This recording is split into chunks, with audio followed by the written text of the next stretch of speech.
Weather like this is more Halloween than winter.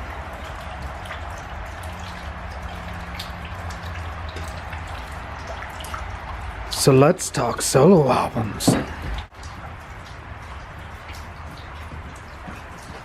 Pee-wee agrees.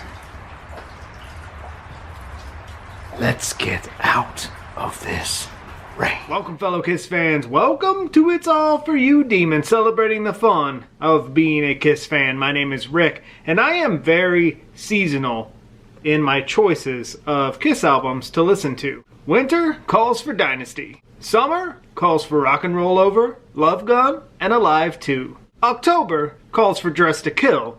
And Halloween weather, rainy, seasonal weather, also calls for the fun of the solo albums. And I have previously done a video on the solo albums called Solo versus Solo versus Solo versus Solo. That's a lot of solo. Where I talked about each of the solo albums and my favorite aspects of each of those albums. But today, I'm going to talk about the 1979 German import Best of the Solo Albums.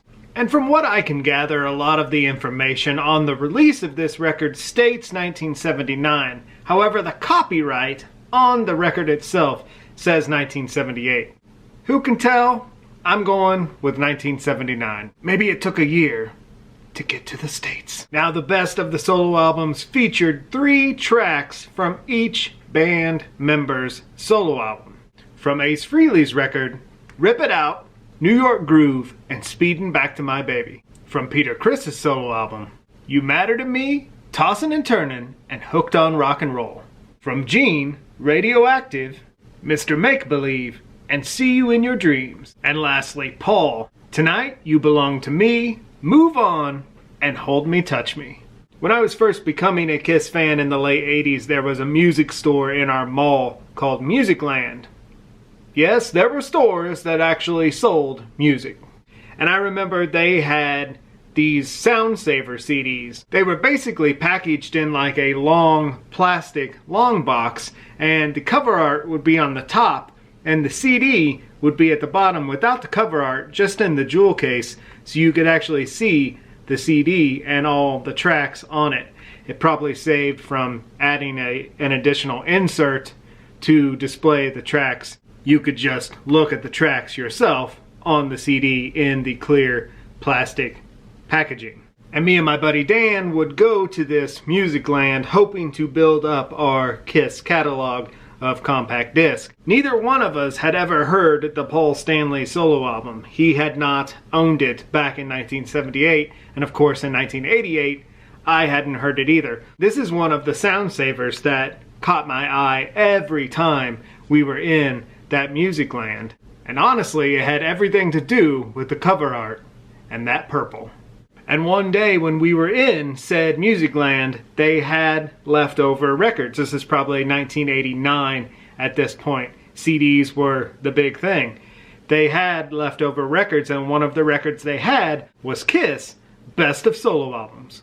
I remember picking up the record in the record stores and just being blown away how cool it looked. The red background with those 4 classic solo album pictures, and really not understanding the logo. I didn't know at the time that in Germany they didn't use the classic lightning bolt logos for obvious reasons, and my young naive mind did not understand those S's, but I thought it was pretty neat, and it really drew me in to this record.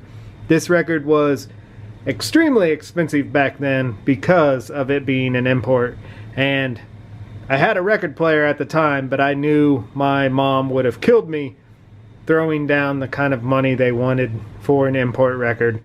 And for a tad bit in our dive into Kiss, this album remained a mystery to Dan and myself until we went further down the rabbit hole and understood all about the import releases and the use of the alternate logo. And years later, when collecting was in full force, I was very happy to run across this record and add it to my collection. I love this album cover. There's something about that red background and those 4 pictures and the logo that make this album a lot of fun.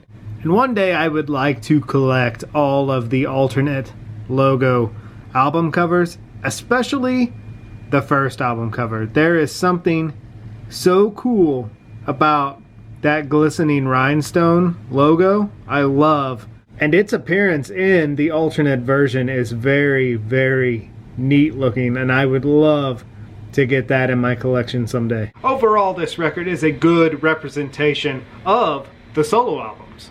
And personal opinion only, the best solo album is obviously Ace's. That album is quite possibly the perfect rock and roll record.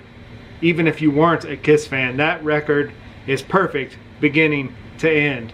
The best of all the solo albums. My personal favorite, in my blood and in my DNA, is the Gene Simmons solo album.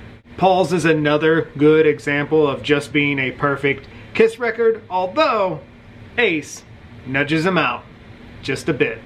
And lastly, the Peter Criss solo record is just a fun record to listen to from beginning to end. It is a fun record. Peter Criss has such a beautiful, soulful, powerful voice. He does his record justice. I know his record gets a lot of grief. Some people say it's boring. It's just not their cup of tea. I get it. To me, it's a fun record and one of my favorite and very close to my heart. One of my guilty pleasure go-tos. So there you have the import release best of solo albums. Thank you for joining me today. Thank you for taking a trip down memory lane to the moment I first saw this record and needed it in my collection. If you enjoyed this sort of Kiss nostalgia, hit subscribe. I will always have something fun and something nostalgic to talk about with you. Thank you for hanging with me today. Take care, be safe, never stop having fun, and I will talk to you soon.